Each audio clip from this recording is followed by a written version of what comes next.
तो इस विश्व में तो कहीं नहीं मिलेगी, तो बाबा कहाँ मिलेगी? स्वर्ग जाना पड़ेगा। तो बाबा मरना पड़ेगा? फिर नहीं, मरना नहीं, तुम यही जीते जी तुमको स्वर्ग की अप्सरा मिल सकती है। अप्सरा का जब नाम आता है तो हर एक इंसान समझ जाता है कि किस की बात करी जा रही है।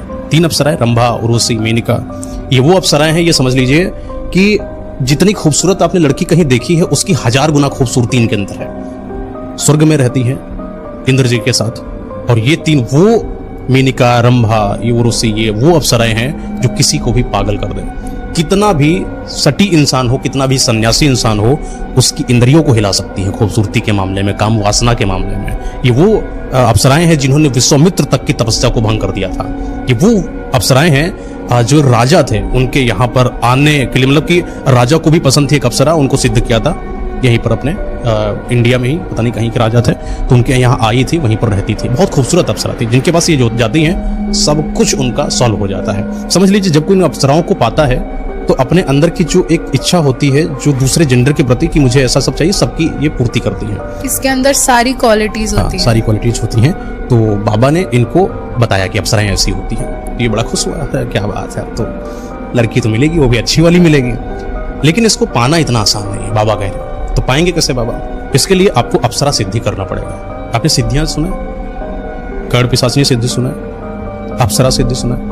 अप्सरा को पाने का तरीका? अप्सरा को पाने का तरीका बलि देनी होती है उसकी? नहीं, बहुत ही आसान है, कोई भी पा सकता है। अगर ये समझ लिया आपके घर में ग्रुप में कोई लड़के हैं, आप उनको बता सकती हो अप्सरा सिद्धि के बारे में। अगर उन्होंने कर दिया, अप्सरा को अपने घर पर बुला सकते हैं। कैसे बुला बहुत सकते आसान है। तरीका जिस तरीके से बताया गया उस तरीके से लड़के को करना था। दरअसल ये 46 दिन की एक ऐसी प्रक्रिया होती है जहां पर हम किसी अप्सरा को प्रसन्न कर रहे होते हैं। स्वर्गलोक की एक दैवीय शक्ति इसको बोल सकते हैं। ये जो अप्सराएं होती है ना, पंच तत्व के शरीर से नहीं बनी होती, जैसे हमारा शरीर होता है, एक तरीके से पंच तत्व से नहीं बनी है, तो एक तरीके की आत्मा ही है। ये समझ लीजिए कि स्वर्ग से एक आत्मा बुलाई जाती है, और कोई भी आत्मा किसी पंच तत्व के बने शरीर के अधीन नहीं रहना चाहती है, वो उससे मुक्त होना चाहती है। कोई भी अप्सरा नहीं चाहती है, या कोई भी दैवी शक्ति नहीं चाहती है कि कोई पंच तत्व से बना हुआ शरीर मुझे अपने अधीन बनाकर रखे, या मुझे कब्जे में रखे, या मुझे सिद्ध कर अपने अनुसार चलाने की कोशिश करे।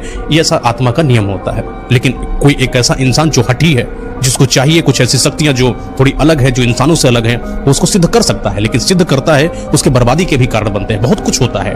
तो सब कुछ बाबा ने इनको बता दिया। ये आत्मा अच्छी होती है कि बुरी होती है? कि समझ लीजिए कि हल्की सी भी अगर ये कोशिश करती है कि आप गलती कर दो, और अगर आपने हल्की सी गलती कर दी, आपकी मति भ्रष्ट कर देंगी, आपको बर्बाद कर देंगी, भस्म कर देंगी, जला देंगी, आपका पूरा परिवार वंश तक बर्बाद कर देती हैं। ये वो आत्माएं होती है। लेकिन जब इंसान की मति भ्रष्ट हो तो वो क्या ना कर दे, वही इस लड़के के साथ ऐसा हो गया। हालांकि बाबा ने सब बताया।